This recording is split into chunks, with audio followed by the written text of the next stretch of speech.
Good afternoon, everyone, and welcome to OpenView's webinar series. My name is Casey Renner, and I'm the Community Manager here at OpenView. For those of you who don't know, OpenView is a venture capital firm based here in Boston that focuses on expansion stage software companies and helping them acquire, retain, and grow the right customers and talent. You can find out more at our website, openviewpartners.com. Today's webinar will be a discussion on the ongoing evolution of the sales tech stack, moderated by Devin McDonald, who is a partner here at OpenView. Participating in the panel, we have Max Altschuler, who's the CEO of Sales Hacker, Matt Bertuzzi, who heads up Sales and Marketing Ops at the Bridge Group, and Karan Mahandru, who's a general partner at Trinity Ventures. Just a few housekeeping items for all of y'all before I turn it over to Devin. There will be time for Q&A at the end, but as questions come up, you'll notice the chat feature, the left-hand corner of the screen. So please just put them in there, and then we'll try to get to as many as possible. And I will be sending out the deck and the recording at the end, so please keep an eye out for that. And that being said, I will turn it over to Devin and all of you guys to take it away. Thank you very much, Casey. So I'm going to kick things off today. Casey had mentioned OpenView. We are a venture capital firm. We're based in Boston. My role here at OpenView as a partner is to oversee our expansion platform. So the expansion platform is the team of resources that we have dedicated to helping our portfolio companies scale post-investment. And given the stage of growth that we are investing in, hiring the right people, and also building repeatable, scalable go-to-market models, it's incredibly important at this point in a company's growth.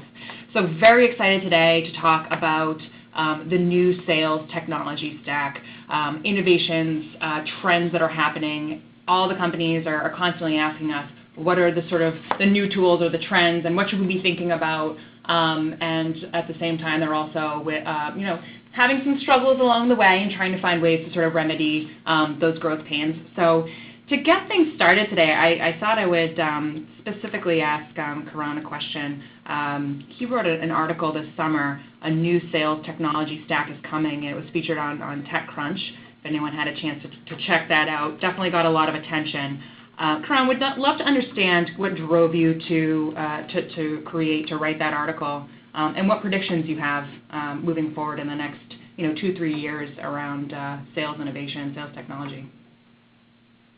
Yeah, thanks, Devin. First off, thanks for having me, and I'm glad to be getting an opportunity to share some of my thoughts with you and the rest of the folks on the panel here. But specifically to your question, what drove me to write the article? So I'm part of Trinity Ventures. We invest in early stage tech companies. I broadly focus on SaaS in general, but more specifically around sales and marketing tech. And I was on the operating side for about 10 years prior to moving to venture, where I did a lot of work in sales and marketing as an operator. So for me, investing in sales and marketing tech is close to home, is personal. I've seen the problems from the other side. That visceral view into those problems led me to invest in a lot of marketing tech in the late 2000s. And what I saw was the similar trend happening in sales that I saw in 2008, 2009 in marketing, where we saw this huge shift in MarTech, where marketers became more left brain than right brain. Things were getting more quantified, and it led to the birth of marketing automation systems in a world that was more around demand nurturing and lead nurturing and demand generation, where all of the tools in tech were focused on one-to-many marketing automation technologies. And what I'm noticing now is a similar trend happening in sales as a category, which is going through a massive transformation. The art of sales is slowly becoming, and probably quickly becoming, a science where everything is observed, studied, improved, and potentially taught. We've got more data than we know what to do with, but few insights and a lot less that's actionable. And so what I saw was, this transformation happening, data that exists that never existed before, but yet we're still living in the world of one-to-many sort of demand gen marketing automation, and sales folks are actually left with very little technology beyond CRM. And so I see trends around the rise of account-based sales and marketing, where it's all about one-to-one personalized selling as opposed to one-to-many lead nurturing. I see trends around machine learning, how sales tech can go from being prescriptive to predictive, And I see that the rise of outbound sales automation, similar to marketing automation, which is driven by one-on-one personalized selling. So all those trends and observations that I saw in the market led me to write the article, and we've actually made some investments behind some of those observations as well. But that generally sort of outlines what I'm seeing in what's happening in sales. Outstanding. Max and Matt, Karan just mentioned machine learning and outbound sales automation. What are other categories that you are coming across that you think are certainly up and coming, getting a lot of attention these days? Max, why don't you take it first? I think that there's a ton of interesting stuff happening in the kind of the lead gen side of things and the data and kind of like net new data. So figuring out how to pre-qualify people before they even get into your funnel. So what are those signals and triggers or things that you can find or those patterns that you can find that are out there open source through kind of crawling the web, obviously building some of those algorithms or proprietary growth scores that some of these companies are building to figure out if somebody is more willing to buy now than ever before. And there's companies that are doing it in a couple different ways. I think on the predictive side of things, there are companies that are doing it based on how you sell. So if somebody brings up price at a certain point in the conversation, judging on the past 5 times price was brought up at that point, you have a certain percentage likelihood of them to buy. But I really think it has to be done on the buyer side, and there's a very small amount of companies actually doing it on the buyer side where they're aggregating data from companies that have maybe sold to a division of, let's say Procter & Gamble, and saying that every time Procter & Gamble is purchased, they've done X. So there's a couple of different ways to do it, whether you're doing it on how people like to sell or how people like to buy, how your organization typically sells, and those patterns, or how another organization typically buys, and those patterns, coupled with companies that are finding ways to aggregate the data, collect data for you, push it into your CRM, and your CRM is kind of worthless without the data. Like the data is the heartbeat of everything that you're doing, whether it's net new data or data that you've been relying on that's where people are at in a certain process or things like that. So I think that's the most interesting thing that we're seeing right now, and it's also probably the piece that people are spending the most money on. They're just spreading it across a lot of different data sources. I don't think many companies are doing it really well in one target industry right now. So for example, people will go to one data source to find IT information, companies in IT, and another one for manufacturing, and another one for healthcare. So there's just a lot of different. It's still very fragmented, which I think we're going to get into more on this call, on this webinar. Matt, any final comments on the topic of categories that you're seeing? Yeah, thanks, Devin. Maybe I'll take a slightly different tack. Like as much as I love technology, I'm kind of a bit of a pessimist in that people ruin things quickly. Like there's only so much arbitrage opportunity before what we can now do that we couldn't do has been ground into a pulp. So that's like the challenge. I mean, so for me as a former sales rep and as somebody who actually likes sales reps, I take their calls when they call me. Like the things they're trying to do are the things they've always been trying to do. Who can I call? How can I reach them?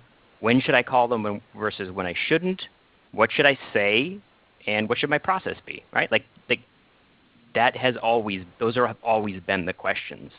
Mm-hmm. So yes, there's way more measurement, there's way more predictiveness, there's way more automation, but we also have reps who are frankly way worse in sales than the reps were 15 years ago. When I was coming up, I had a manager who when he was coming up, his manager was good, was big company trained. Mm-hmm. Today's reps have managers who when they were coming up, their managers were lousy.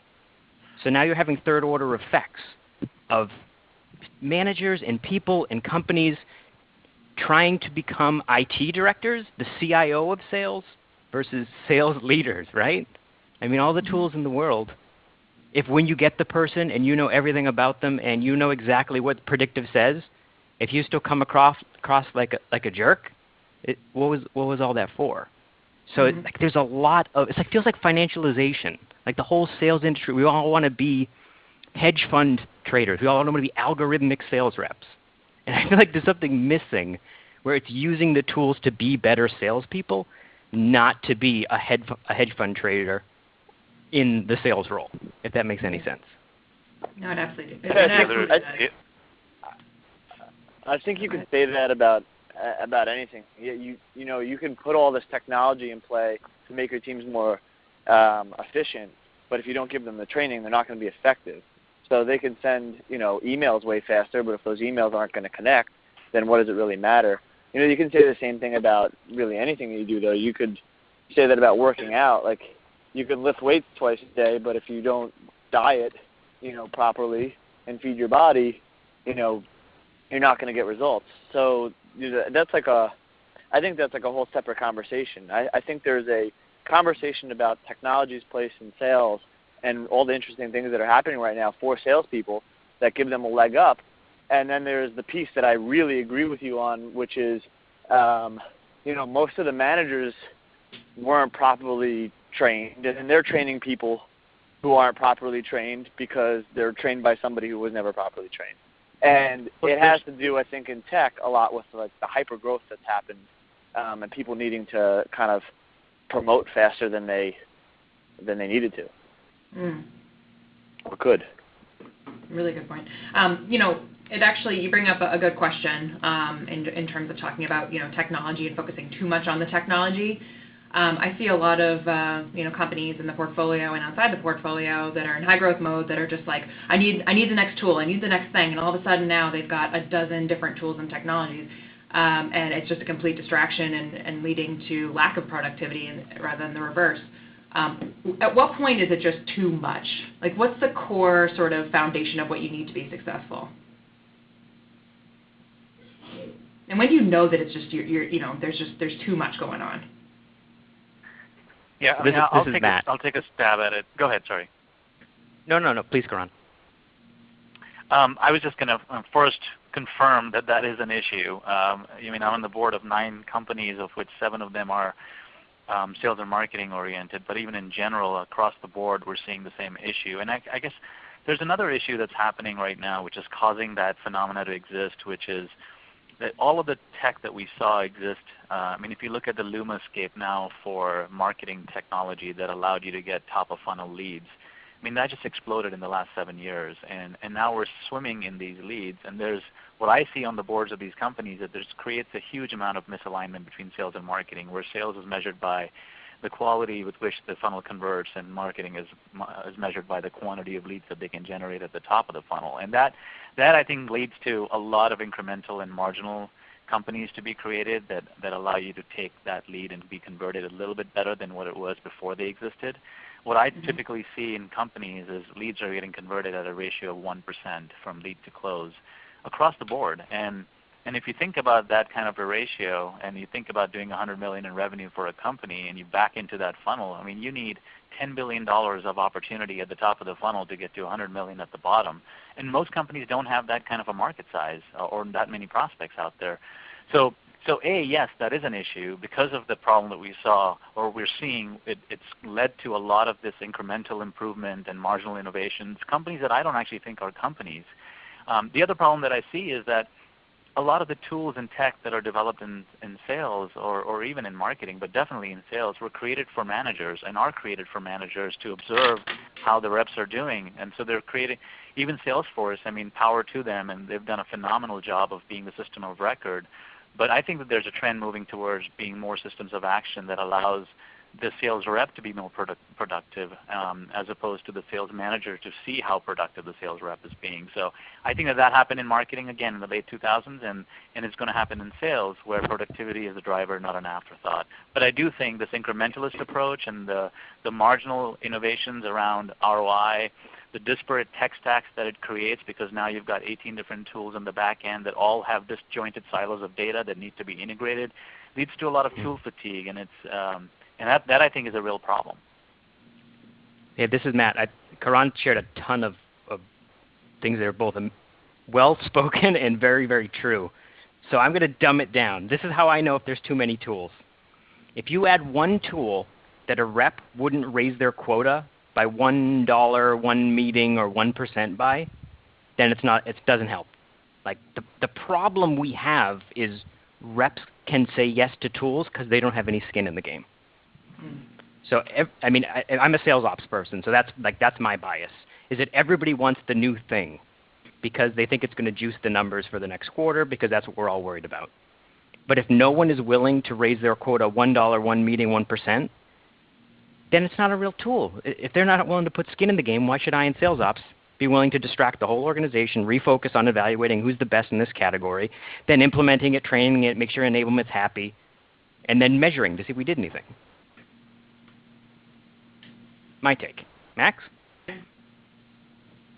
Yeah, I agree. I think there's a lot of tools out there right now because there's a lot of VC money going into these things. And you can look at the category like ToutApp's announcement of their $15 million from Andreessen, and then everybody in that category just started raising money. Now I think that's actually a category where it's a really necessary tool. But now there's a lot of tools that are out there that are basically just features that should be pieces of other bigger solutions. Pieces of platforms. So I think you will see kind of like a roll-up, and you already are going to, starting to see that happen with, Microsoft getting into sales with, their LinkedIn purchase. I guarantee you they're going to aggressively spend in the beginning of next year to build that out. I got a hunch that I think Google will get into the CRM game and start to build that out. So I think there's a lot of players playing for that space, and you'll start to see a lot of these things getting rolled up, and that might even push more VC into, some of these features that they know will, have decent, outcomes. Might not be billion-dollar companies, but will move into, get acquired by a company that's, like an Outreach or SalesLoft or something like that. That's, gearing up to raise a Series C or something.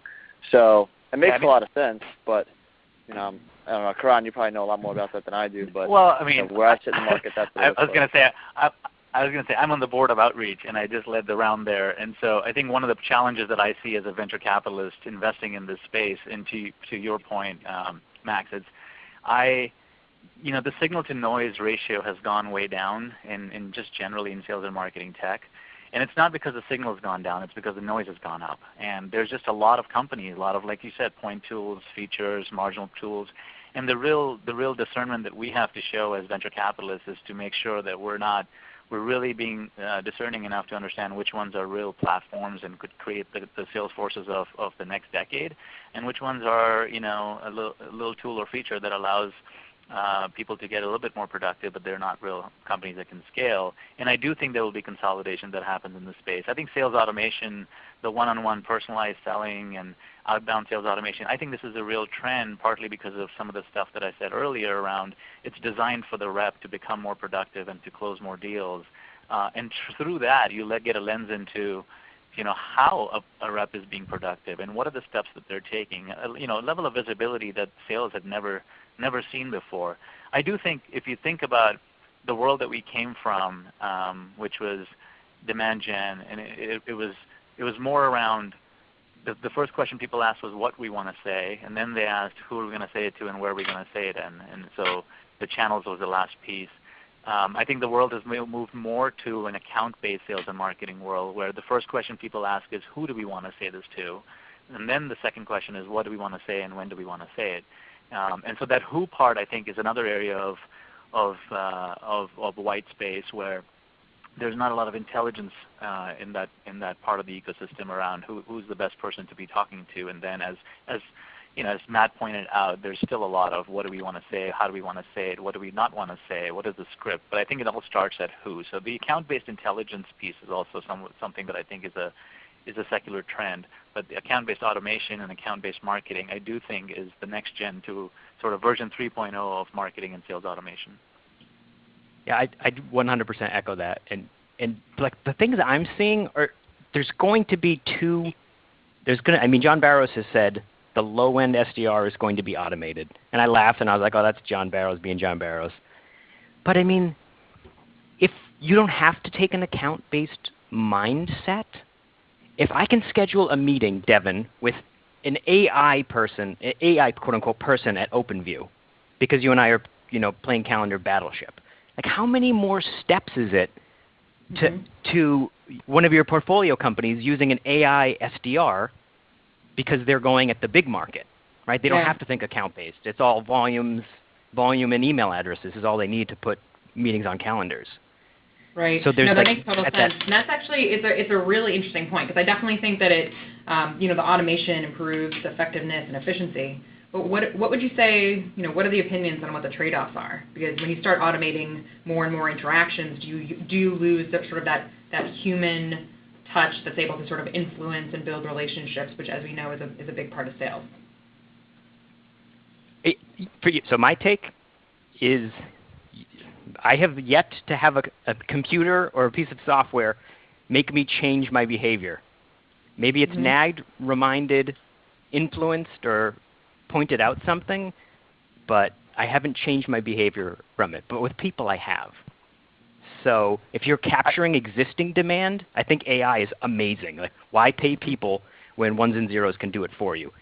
But getting Home Depot, a gigantic company, to stop using platform A and go to platform B, that's going to be a tricky one to have computers do. Yeah. And Devin, my take is similar, but I would say that there is a tendency to believe that automating interaction with prospects would naturally lead to better close rates, shorter sales cycles, and better efficiency through the funnel. I think that that's theoretically true, but it's not practically true. I do think that customized messages are important, and the human element to applying one-on-one and personalization, all that stuff is definitely important. But I think it's only important at certain stages of the buying journey, but not in others.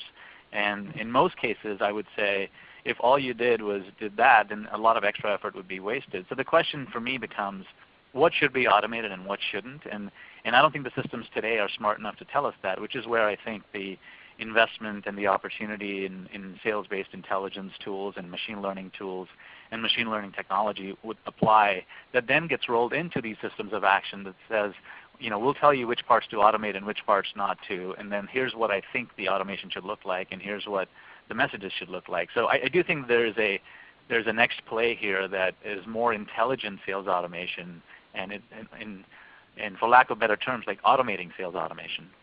Karan, I have a question for you. So you obviously sit on a number of boards.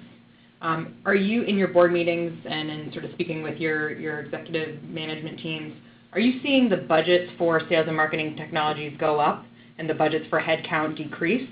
Are you seeing any trends like that are of interest or interesting to you?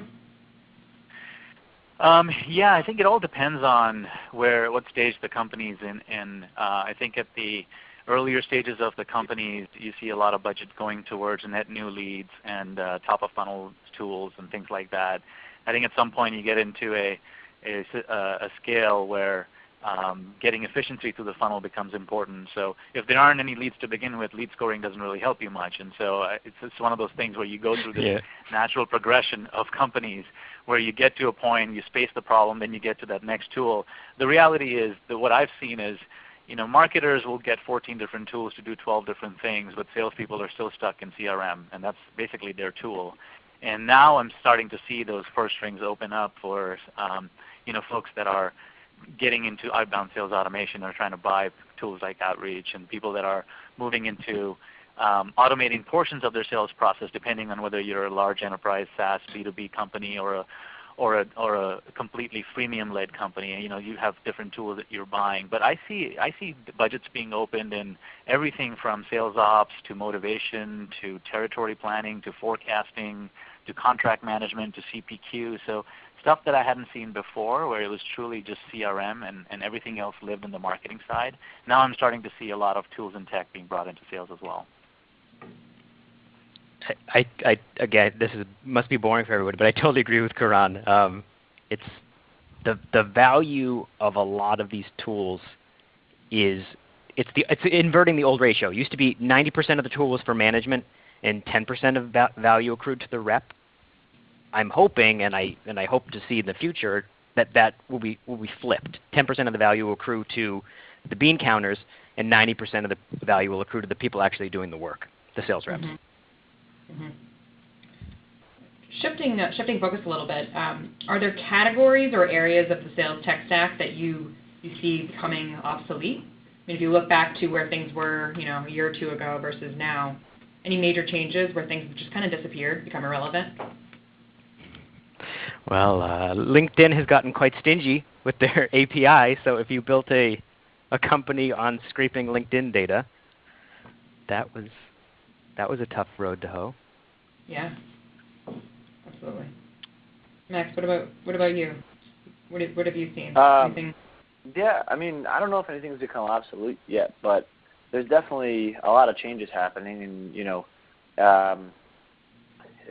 I'm not sure if it's going to happen in the next 5 years, but there's definitely a disruption that's going to happen with the traditional CRM, and sometime soon. I mean, it's been the same forever, and realistically, the data is the most important part. So, what are some companies that could potentially disrupt the way that we traditionally use the CRM right now? Right now, it's if anybody uses Salesforce, it's pretty much just a massive data center. And Matt, you probably have a strong opinion on Salesforce. Obviously, working it, quite a bit. But I've been kind of privy to some conversations with early stage companies and people who are building out these data sets and understanding, okay, well, what is the future of sales going to look like? And if they were starting it from scratch, would you start with something that was kind of just like a, old school data warehouse? And I don't know if the answer is yes to that question. So we'll see what happens in the CRM space. And then another interesting piece, that kind of comes back to what we were talking about before, or about the SDR. When we think about sales technology companies, I'm not sure how often people bring up, things like G2 Crowd or TrustRadius, but at what point in these cloud technologies, I know it's still fairly new, but at what point do they hit critical mass in the amount of users that they have, where we can actually start trusting, reviews instead of maybe speaking to, a bunch of different SDRs. So right now, if you buy a TV, from Amazon, you just type in, Samsung or whatever, you want a TV, you click Samsung, you click 55-inch, and you see something with 4,000 reviews, and it's 4.5 star, and you add it to cart and you get it 2 days later on Amazon Prime.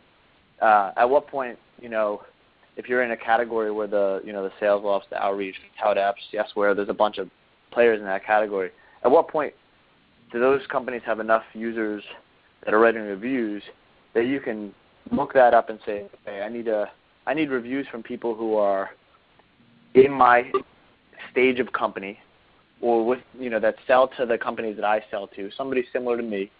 How many reviews can I get that are similar to my company? And if there's enough of those, can I trust those enough to kind of move past a lot of the beginning of that sales stage, and get to the real, the bargaining with a rep, or whatever it is. So almost moving past the SDR completely. We're not there yet, but I'm very intrigued by what LinkedIn is doing with those companies and what they're doing individually. We'll see what that looks like in a couple of years. We're not there yet as far as critical mass goes in terms of enough reviews on solutions, especially not in sales. But we can get there in marketing. How many people are using HubSpot, Marketo, and those other competitors in that space, Eloqua, Pardot, whatnot.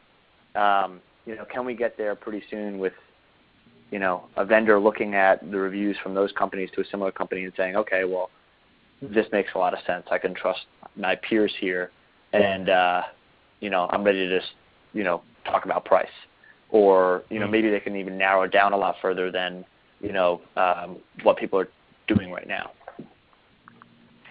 Devin, my take on that question is a little bit different. I think that what I'm seeing is there's definitional changes that are happening in categories of software around both sales and marketing tech, but specifically sales tech. And I think what people are noticing and people are asking the question, there's more data than has ever existed. There's more channels through which the data is both coming in and going out.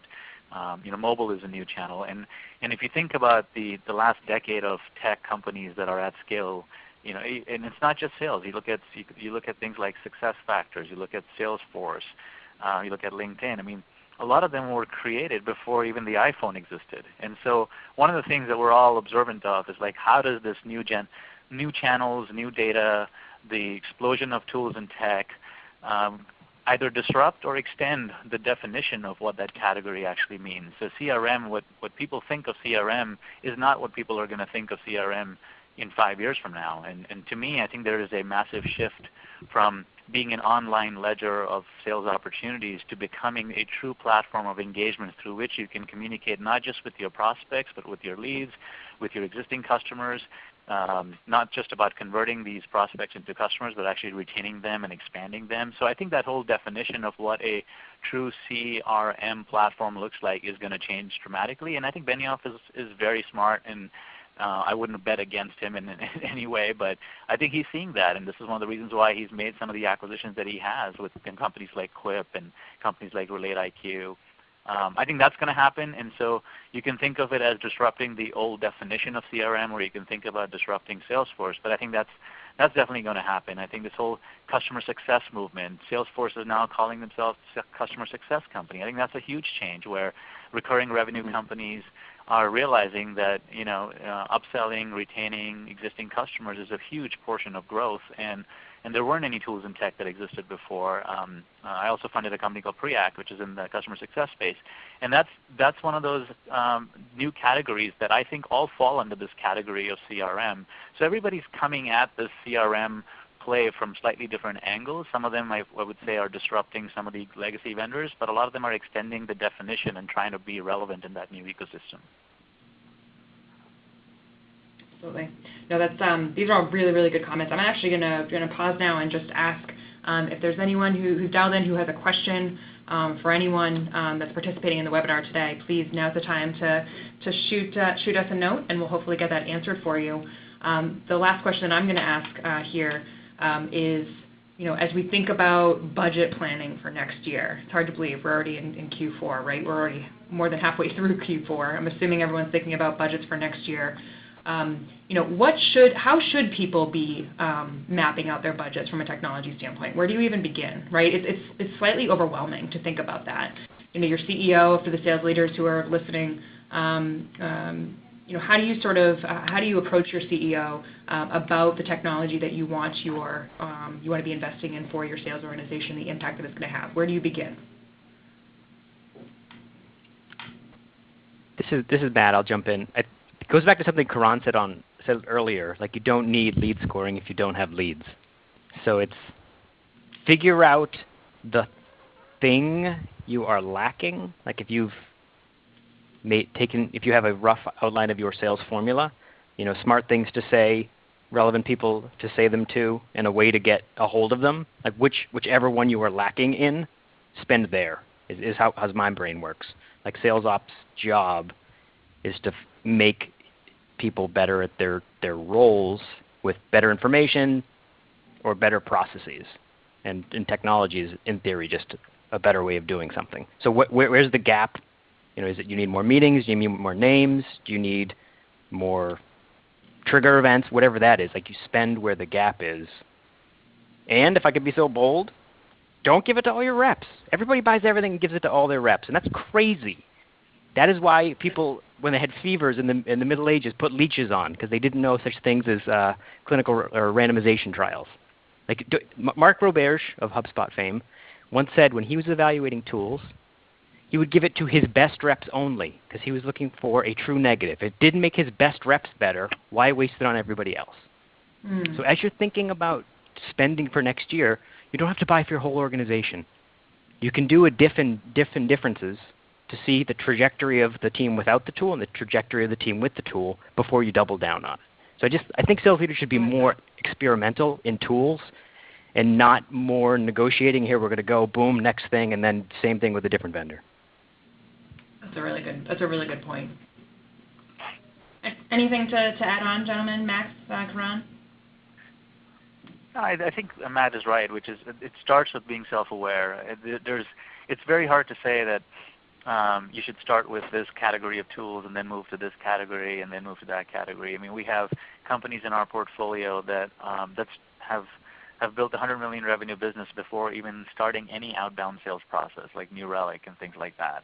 And so the tools and tech needs for companies like New Relic are very different than the tools and tech companies that I'm on the boards of that have launched outbound sales, at $5 million in revenue. But in general, I would say, most companies go through 3 stages of evolution. You're in the first stage is about 0 to 5 million, where you're in the awareness category. The second is about, call it 5 to 15, where its acquisition becomes huge. And then I think after 15 million, retention becomes a key concern as well. And then there's categories of software that all fall underneath those stages, but I do think there are certain categories of software that transcend all those stages. So to me, it's more of a question around understanding what is the go-to-market, what stage of being self-aware about where you are on that continuum of growth, and then having tools be a part of the strategy, but not the strategy. I don't think tools are going to help you become a better company. I do think that it helps on the margin, but you have to establish processes and understand what works for you. And I think a New Relic go-to-market with freemium to developers is very different than a HubSpot going to market with inside salespeople. I think developers are a special class of people where on a continuum of people that they like to be called by, inside sales reps are at the bottom of the totem pole. And so that's a different kind of a go-to-market model than somebody who's selling to sales and marketing people who will be called by other sales and marketing people all day long. So it's not a clear and direct answer to your question, but I do think it's very situational and case dependent. Yeah, I agree. I mean, I think that's a really valid point. I mean, there are a lot of tools out there. There are a lot of tools that are getting a lot of buzz, but just because they're working for others don't necessarily mean they're going to sort of align with your business model and how your buyers want to buy. So I think it's a really good point, and I really do like Matt's point of view about really kind of stop and reflect and start with once you've identified kind of where that gap is, do some experimentation. You don't need to go all out and waste everyone's time. Experiment with your best reps. I absolutely love that. It's brilliant. This has been incredibly interesting today. I've really enjoyed this conversation, and I want to sort of give thanks to Matt, Max, and Karan for all joining in on the conversation. I hope that everyone listening got a lot out of it. Casey, I'm going to hand it over to you to wrap things up. Yeah, so thank you to all of you for doing this. As Devin said, I know I really enjoyed listening, so hope audience, you guys enjoyed it, and our panelists, hope you had fun talking it out. So as I mentioned earlier, I will be sending out the recording as a follow-up. If any questions come up as you go back to your teams or listen through the recording, you have my email. Please feel free to circulate the questions to me. I'm happy to get those answered. And for those of you who are interested, and we sort of had touched on account-based sales development throughout the conversation, we are actually hosting a webinar on November 10th on that subject with John Miller from Engagio. So if you are interested in attending, please visit our events page, and we look forward to having you join us then. And again, thank you all for attending, and have a great rest of your day. Thank you.